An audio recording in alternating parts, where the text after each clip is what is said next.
तिकडे जो अत्याचार होतोय हिंदूंवर, हे आपल्याला सांगून देखील खरं वाटणार नाही. आपण सोशल मीडियावर जे काय बघतोय त्याच्या खूप पलीकडे जाऊन तिकडे अत्याचार आपल्या माता भगिनींवर होतोय, आपल्या बंधूंवर होतोय. त्याचा निषेध करण्यासाठी आपण सगळे इकडे जमलेलो आहोत. फक्त निषेध करून होणार नाही. आणि म्हणून आजची सभा आणि आज जे काय मनोगत होईल ते मनामध्ये घेऊन आपल्याला सतर्क राहायचं आहे. कारण का बांगलादेशमध्ये घडलं ते आपल्या देशामध्ये कधीच घडणार नाही असं समजू नका. हीच समज ब्रिटिशरांची होती. आज ब्रिटनमध्ये मोठ्या प्रमाणामध्ये ब्रिटिशरांना घरातून बाहेर काढून मारलं जात आहे. त्यांच्या माता भगिनींच्या आबरू लुटल्या जात आहेत. बांगलादेशचा प्रकार याचा जेवढा निषेध करावा तेवढा आहेच, पण ही एक वृत्ती आहे एवढं लक्षात ठेवा. ही वृत्ती आपल्याला कुठेतरी संपवायची आहे. आपण जर हिंदू म्हणून नाही एकवटलो तर येणारं संकट हे आपल्याला लक्षात देखील येणार नाही. आज एवढा मोठा मोर्चा आपण काढला. मी प्रथमच सगळ्या आपल्या हिंदू संघटनांचा मनापासून आभार व्यक्त करतो. त्यांनी हिंदू समाजाला जागवण्यासाठी आजचं जे नियोजन केलं ते अतिशय उत्तम नियोजन आमच्या हिंदू संघटनांनी केलं. मी त्यांचा मनापासून आभार व्यक्त करतो. हे सांगत असताना आपण सगळे जे करतोय ते समाजासाठी करतोय, ते आपल्या धर्मासाठी करतोय एवढं विसरू नका. अनेक लोक आपल्या धर्मासाठी मेलेले आहेत, प्राण गमावलेले आहेत. कशासाठी? आज तुम्ही आम्ही जे भारत देश म्हणतो ना, जे हिंदुस्थान म्हणतो, किती लोकांनी त्याच्यासाठी या भगव्या टोप्या घालून हे भगवे झेंडे घेऊन खांद्यावर आपल्या या धर्मासाठी बलिदान दिलंय हे अनेक तरुणांना माहित देखील नसेल. आपण गाफील राहू नका. तिकडे बांगलादेशचा निषेध करत असताना आपण इथे गाफील राहू नका. तुम्हाला काय वाटतंय, बांगलादेशमधले कोण इकडे नाहीयेत? बांगलादेशचे तिकडचे मुसलमान आपल्या भारत देशात नाहीयेत? ते इथेच जगतायत, ते इथेच खात आहेत, त्यांची पोरं इथेच शिकतायत, ते इकडेच नोकऱ्या करतायत.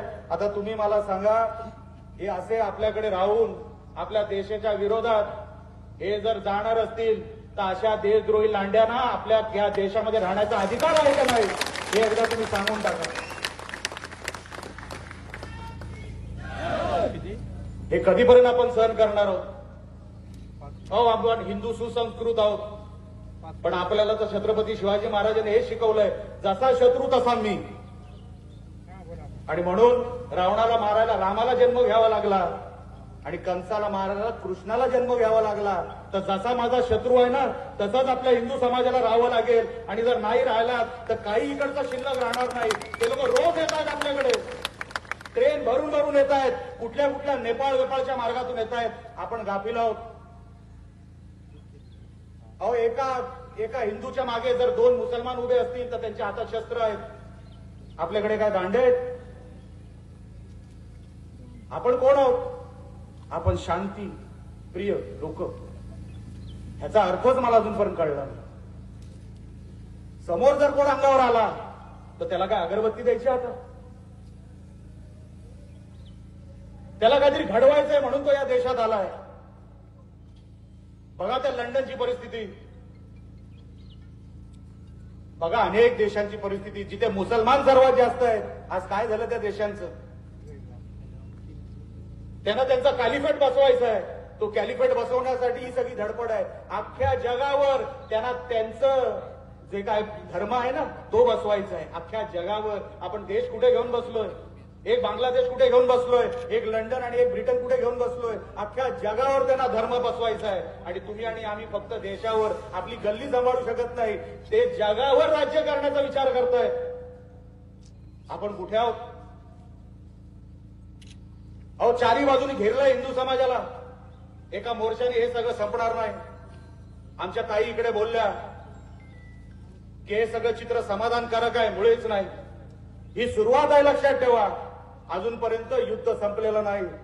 जे आपले जवान एवढी वर्ष जिथे काही प्राण्याची आहुती देऊन गेले ना, जे सगळे शहीद झाले, ते असेच नाही शहीद झाले.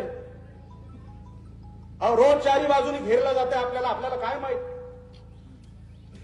आपल्याला काय माहित? आपल्या मुली पळवल्या जात आहेत. आपल्या गणपतीच्या रॅलीवर, विसर्जनाच्या रॅलीवर दगडफेक होते. आपल्या महाराष्ट्रामध्ये, आपल्या देशामध्ये होतं हे सगळं. एक रॅली काढून संपणार आहे.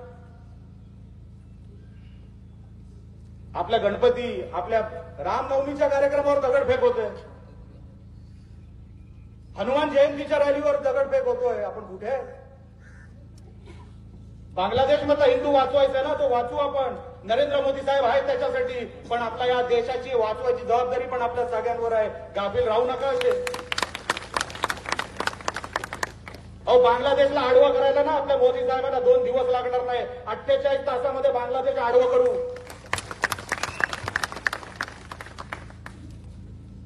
पण आपला हिंदू समाज, आपल्याकडे एकच देश आहे. नेपाळ एक मोठा हिंदू देश होता, पण त्याची संख्या फार कमी आहे. आपल्याकडे एकच देश आहे. मुसलमानांकडे किती देश आहे? अरे, तुम्हाला नाही ना आवडत आमचा देश, तर जा ना. हे भगवे बघून त्रास होतो ना तुम्हाला, तर हकलून जा. कशाला आहे तिथे? मग आम्ही जर काय बोलायला गेलो ते मग मायनॉरिटी आहे ना. मग केरळामध्ये पण आमचा हिंदू मायनॉरिटी आहे, तो कसा जगतोय? अनेक राज्यांमध्ये आज आपल्या देशामध्ये हिंदू मायनॉरिटी आहे, तो कसा जगतोय? आपण हे फक्त सहन करायचं कारण का आपण संख्येने जास्त आहोत, ही आपली चूक आहे. हो, माझ्याकडे एकच देश आहे, मी हिंदू म्हणून जगू शकतो. तो माझा एकच देश, त्याला हिंदुस्थान म्हणतात. आपण जिथे उभा आहोत तिथे. बाजूला पाकिस्तान आहे, एका बाजूला बांगलादेश आहे. काय घाणेरडे प्रकार झाले हो. त्या बांगलादेशच्या त्या मुसलमानाने स्वतःच्या पंतप्रधानांबद्दल जे काही केलं ना, माणुसकी असलेली माणसं नाही करू शकत. अहो, ते त्यांचेच झाले नाही तर आपले कधी होणार आहे? बघा, जिथे जिथे जे काही चाललंय अख्ख्या जगामध्ये, जिथे जिथे मुसलमानांनी पाय ठेवला त्यांनी गर्दी जमवली, त्यांनी एका बाजूने एका देशाला घेरलं, ती तिकडच्या माणसाला आणि तिकडच्या देशाला अस्वस्थ केलं. ही परिस्थिती आपल्यावर आपण आणणार आहोत.